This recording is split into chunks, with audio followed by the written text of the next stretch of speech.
And now, ladies and gentlemen, we bring you a man who celebrated his birthday last Monday, February the 14th, and his age was exactly... Hello again. This is Jack Benny talking, and just in time, folks. Yes, sir. Wow.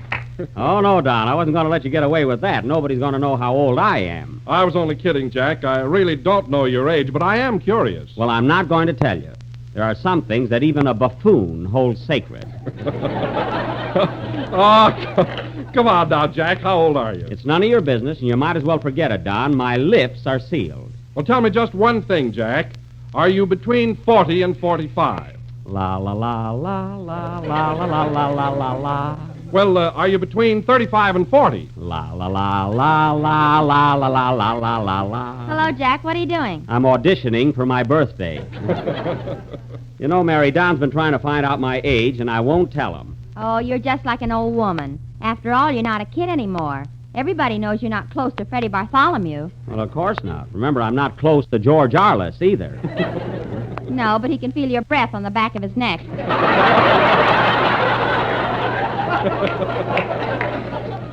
Well, let him pull up his collar. Anyway, I'm not as old as you two think, so let's forget it. Well, I know one thing, Jack. You were in the service during the World War, so you can't be very young. Well, certainly I was in the service, but I had to lie to get in. You had to lie? Yeah. Yeah, he told him he was sick and they examined him.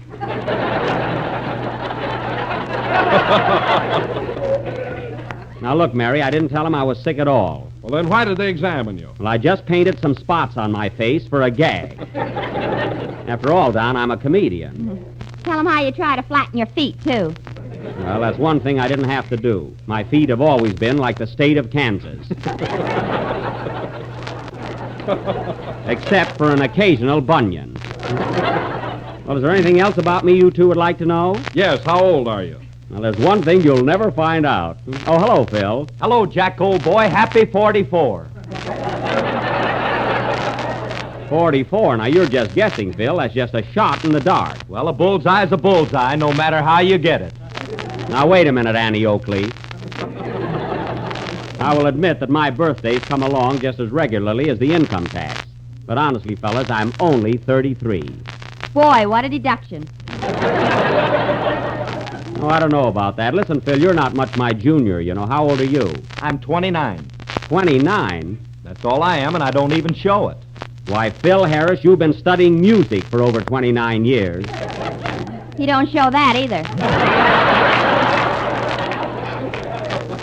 I agree with you, Mary. Say, Phil, by the way, when is your birthday? I was born April 21st. Oh, April 21st, huh? Yes, and that comes under the sign of Taurus, the bull.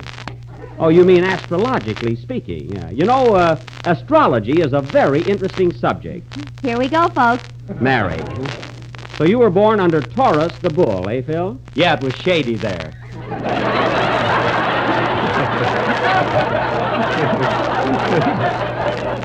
Well, that's an interesting sign, you know. Say, what does that mean, Phil?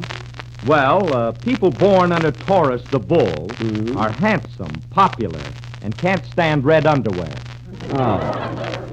You were a little slow on that line. You could read it faster tonight, will you? I better be careful with this tie I'm wearing here, I know. You know, Jack, I was born August the 16th. That comes under Leo the lion. Oh, is that so? Well, that's funny. Phil comes under Taurus the bull, and you come under Leo the lion. Mary, what sign were you born under? Donald the duck. Oh, that must be a new one. What does that mean, Mary? It means I'm beautiful, charming, and have webbed feet. Close your bill. Hey, that's good. Say, Jack, what sign were you born under? Well, Don, mine is a peculiar case. I was born over a sign. Over a sign? Yes, Waukegan Clothing Company must vacate. No, the sign's still there. Well, then you mean you were born over your father's store? Yes, Don, and the doctor had an awful time getting upstairs. My father grabbed him and tried to sell him a suit. And you know, fellas, I was one of the smartest babies you've ever seen, and a great help to my father. Is that so? Why, Don, a minute after I was born, I looked up and said, Doctor, your new suit fits perfectly. You did? Yes, and my father pinched me and said, quiet, that's his old one. What did I know, Don? I was only a baby, you know. Oh, hello, Kenny. Hello, Jack. What's going on? Well, I'll let you in on a secret, Kenny. I was just born. I'm a little baby. Gee, you got cuffs on your diapers.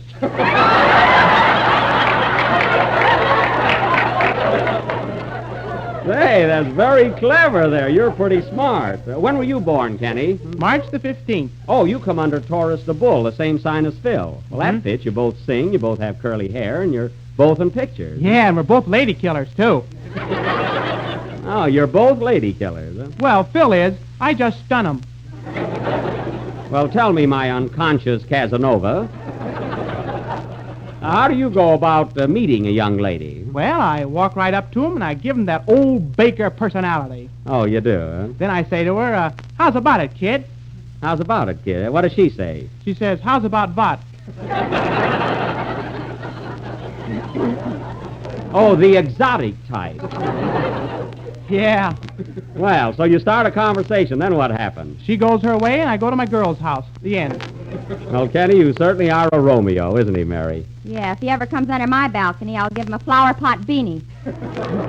Well, Kenny, how about singing your song now before you get crowned there? All right. Now, wait a minute, Kenny. Come in. Telegram for Jack Benny. Telegram for Jack Benny. Oh, two of them this time. To take both of you to deliver them? Yes, we're twins. Oh. We were born under the sign of Tippus, the coin.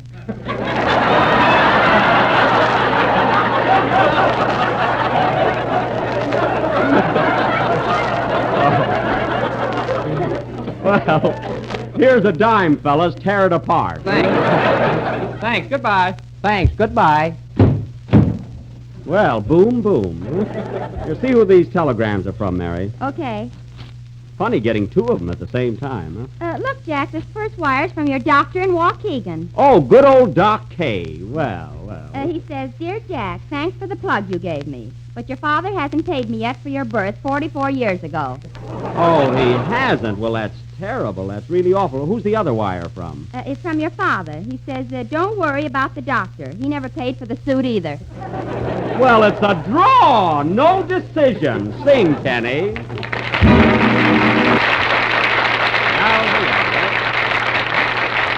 That was Rosemary, I love you, from the picture of the same name. Sung by Kenny Baker. By the way, Kenny, I was on the Maxwell House Good News program last Thursday night, and you know who else has a beautiful voice? I'm not interested. Well, don't be like that.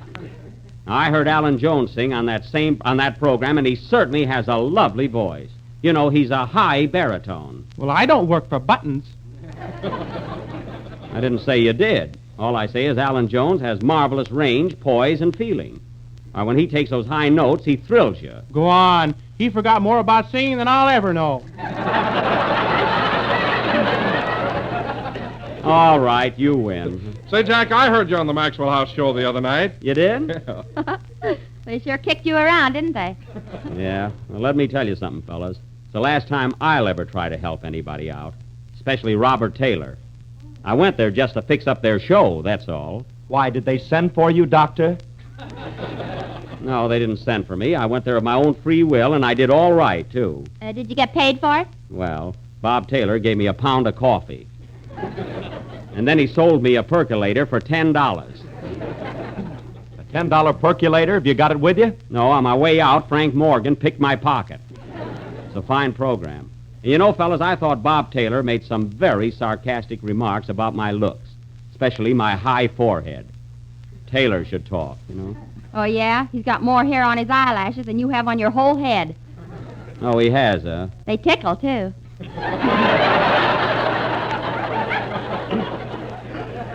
Well, let's forget Robert Taylor. We've got other things to do here. Say, Jack, Yes, Kenny? I like the girl on that program that does Baby Snooks. You know, Virginia Bruce. Virginia Bruce? That's Fanny Bryce. Virginia Bruce. Well, they look alike. Kenny, they don't look anything alike. Virginia Bruce is a blonde, and Fanny Bryce is a Latin from Manhattan. She was born in the Bronx. She was? Yeah. Say, I wonder what sign she was born under. Bismarck the Herring. Well, we're certainly full of astrology tonight. Huh? Yes, Jack, and with all this talk, we've overlooked the luckiest sign of all. Gee, Don, what sign is that? Jell-O the dessert. Oh, for shame. How could we have forgotten that? Tell me, Don, what does that sign mean? Well, it means that Jell-O has 6 favorable stars. Strawberry, raspberry, cherry, orange, lemon, and lime. How interesting. Continue. And for people born under this sign, the best days to eat Jell-O are Monday, Tuesday, Wednesday, Thursday, Friday, Saturday, and twice on Sunday. We must remember that, students, one and all. And now, folks, going from Jell-O to our next feature attraction, tonight we will bring you a drama of the United States Navy. Our version of that thrilling Warner Brothers first national picture, Submarine D1. Oh, boy, sailors. Quiet. Now, I will play the part of Butch O'Benny, Chief Petty Officer, as portrayed by Pat O'Brien on the screen. As tough a sailor as ever choked on a seasick pill. The members of my crew will be Sock Harris, Aye, aye, sir. Slim Wilson, Aye, aye, sir. Lucky Baker, Here, teacher. fine sailor. Hey, Jack, am I going to be in this? Yes, Mary, your name is Slug Livingston. We're short of men, so you'll have to be a sailor, too. Okay, but I'm going to put a screen around my hammock.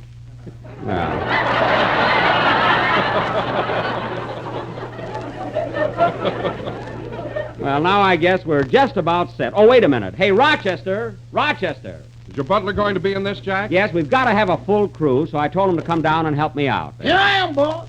Now, look, Rochester, let me explain your part. You're a member of a submarine crew. Submarine? Yes. Is that one of them boats that dunks?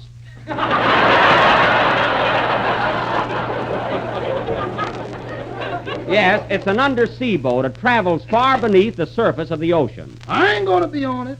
Now, Rochester, I promise you $10. Don't you want to make $10? Not if I have to send a whale to the bank with it.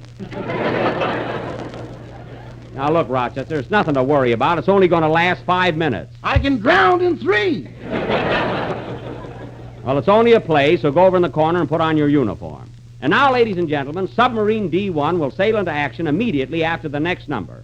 All set, Phil? Yep. How do you like my sailor suit? All right, Bill, but it's awfully big. Gee, there's room enough in that suit for you and Kenny. Where do you think I am? Oh, yes, I see that lump. Play, Phil. Get out of there, Kenny. What's the matter? That was You Do Something to Me, played by Phil Harris. And now, folks, for our Epic of the Sea, our tribute to the United States Navy, Submarine D1. Oh, Jack, look, I got my sailor suit on. How do you like it? Fine, but take off that silver fox cape. This is going to be an informal cruise. Now, the scene opens on the deck of Submarine D1, anchored off the Navy Yard in New London, Connecticut. As the action begins, Chief Petty Officer Butch O'Benny is addressing his crew. Curtain. Music.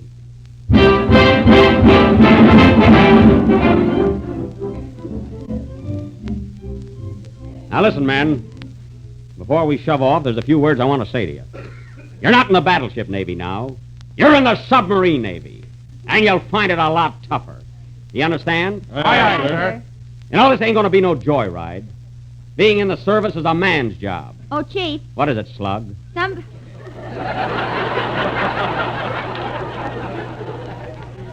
somebody in this crew stole my lipstick.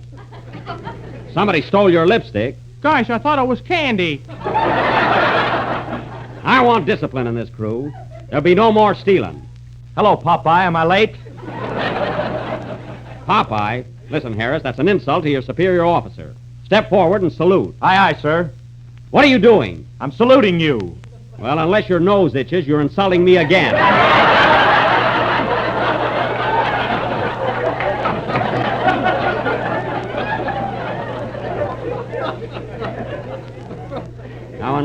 Now, men, just one final word before we shove off. We're headed for San Diego by the way of the Panama Canal. This is a new submarine. We're out to make a record. Now, there might be a lot of danger ahead, so keep on your toes.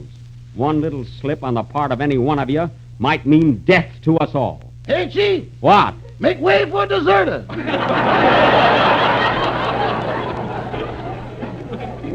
Get back there, Rochester. All right, men, down below. Aye, sir. Hey, Wilson, Yes, Chief. stay right in the middle of the boat. I don't want any tipping. On the double, men. We're off to Panama.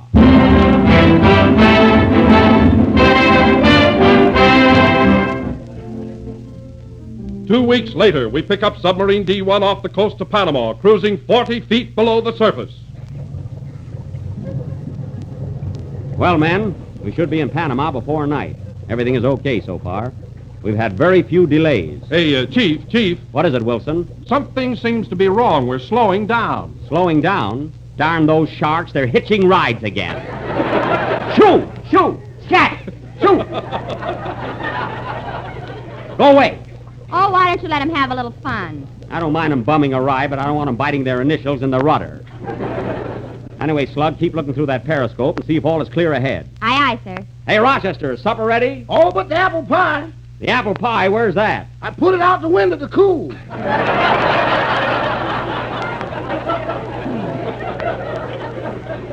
Oh. Well, never mind. We'll be in Panama in a couple of hours, and we can eat there. Hey, Chief, What is it, Slug? there's a ship cruising directly ahead of us. There is. Can you make out the name? It's the Albany Night Boat. The Albany Night Boat? Yeah, one of us must be lost. Well, it can't be us. We've been heading due south for 2 weeks. Hey, where are you going, Baker? Up on deck for a walk. You can't do that. We're 40 feet below the surface. That's all right. I got my rubbers on. It's a fine crew.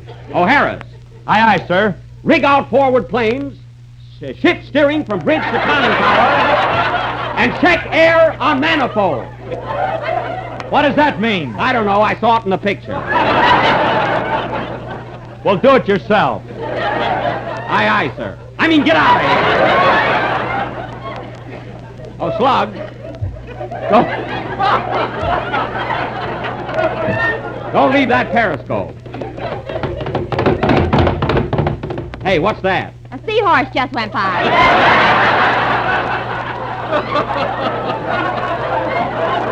A seahorse? Yeah, and he's got a sign on his back. What does it say? Santa, need or bust. Oh. Well, I hope he makes it. Full speed ahead. We'll give him a race. Oh, Chief, What is it, Wilson? things look pretty bad. We're running out of gas. This submarine uses more gas than my Maxwell. What do we do now? Look, Chief, there's a gas station right ahead of us. A gas station underwater? Here, look. Well, what do you think of that? Yup, there it is. Neptune and Cohen. Gas, oil, and sandwiches. Go down on all rudders. Reverse rear engine. We're stopping for fuel.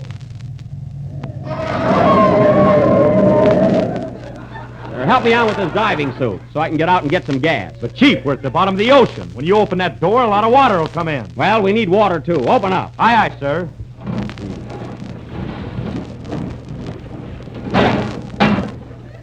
Gee, it's hard to walk down here. Look at these strange fish.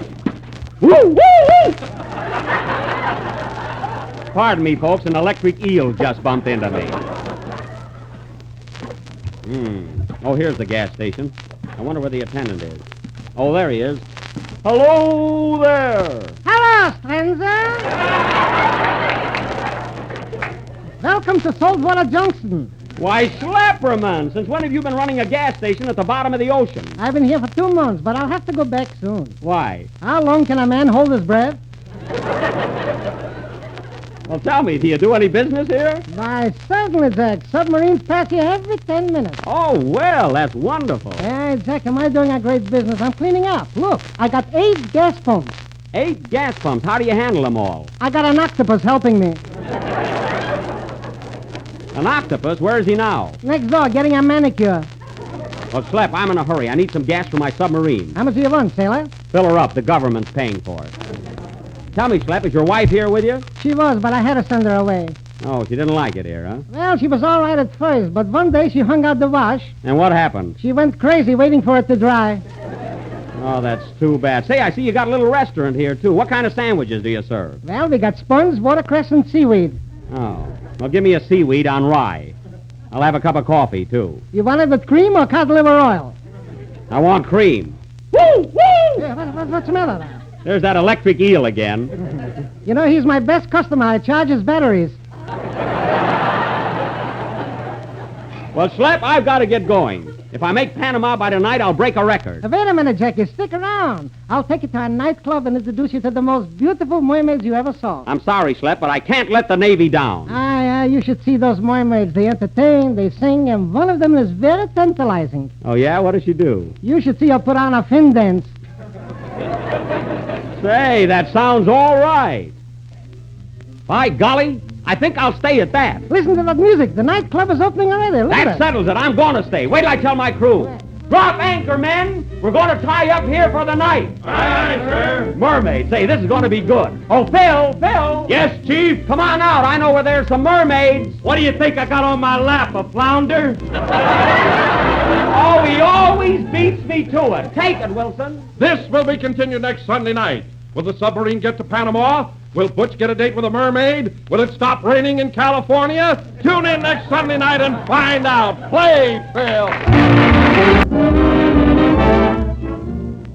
This is the last number of the 21st program on the new Jello series, and we'll be with you again next Sunday night at the same time, when we will bring you further adventures of Submarine D1. What thrills, what suspense. Oh, Butch, What is it, Slug? are there any he mermaids? No, good night, folks.